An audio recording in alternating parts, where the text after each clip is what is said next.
ಧರಿಸ್ಬೇಕಂದ್ರೆ ಯಾವ್ಯಾವ ಅಂಶಗಳನ್ನು ಗಮನದಲ್ಲಿಟ್ಕೊಳ್ಬೇಕು? ಇವಾಗ ನೀವು ಹೇಳಿದ್ರಿ ಪಚ್ಚೆ ಧರಿಸಿದ್ರೆ ಬಿಸ್ನೆಸ್ಸಲ್ಲಿ ತುಂಬ ಉನ್ನತ ಮಟ್ಟಕ್ಕೆ ಹೋಗ್ಬೋದು ಅಂತ. ಕಾರ್ಯಕ್ರಮ ನೋಡ್ತಾ ಇರುವಂಥ ವೀಕ್ಷಕರು ಈಗ ಡೈರೆಕ್ಟಾಗಿ ಜಮ್ ಸ್ಟೋನ್ ಅಂಗಡಿಗೆ ಹೋಗ್ಬಿಡ್ತಾರೆ, ಜಮ್ ಸ್ಟೋನನ್ನು ಖರೀದಿ ಮಾಡ್ತಾರೆ. ಬಟ್ ಎಷ್ಟು ಕ್ಯಾರೆಟ್ ಖರೀದಿ ಮಾಡಬೇಕು, ಇಂತಿಂಥ ಸಮಸ್ಯೆಗೆ ಇಷ್ಟಿಷ್ಟೇ ಕ್ಯಾರೆಟ್ ಖರೀದಿ ಮಾಡಬೇಕು, ಆ ಥರದ್ದೇನಾದರೂ ಇರುತ್ತಾ?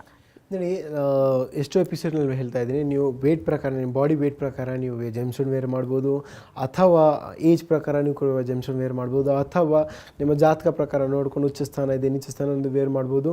ತುಂಬ ಕಾಂಬಿನೇಷನ್ಸ್ ಇದೆ. ಬಟ್ ಜಾತಕನೇ ನೋಡಿದ ತಕ್ಷಣ ಗೊತ್ತಾಗ್ಬಿಡುತ್ತೆ ಈ ಜೆಮ್ಸ್ಟೋನ್ಗೆ ಈಗ ಇಷ್ಟು ಕ್ಯಾರೆಟ್ ನೀವು ವೇರ್ ಮಾಡಬೇಕು.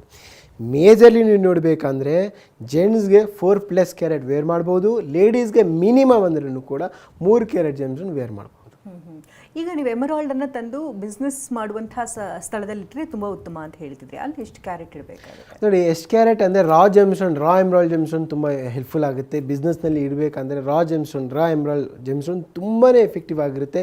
ಎಮ್ರಾಲ್ಡ್ ಜೆಮ್ಸ್ಟೋನ್ ಪರ್ಚೇಸ್ ಮಾಡೋಕ್ಕಾಗಿಲ್ಲ, ಸೆಕೆಂಡ್ ಆಪ್ಷನ್ ಇದೆ. ಅದು ಯಾವುದಂದರೆ jade gemstone, green jade gemstone, rough gemstone ಅಥವಾ ಕಟ್ ಜೆಮ್ಸ್ಟೋನ್. ರಫ್ ಜೆಮ್ಸ್ಟೋನ್ ತುಂಬ ಹೆಲ್ಪ್ಫುಲ್ ಆಗುತ್ತೆ. ಈ ಗ್ರೀನ್ ಜೇಡ್ ಜೆಮ್ಸ್ಟೋನ್ ಅಂತ ನೀವು ಒಂದು ರಫ್ ಜೆಮ್ಸ್ಟೋನ್ ನೀವು ಇಡ್ಬೋದು.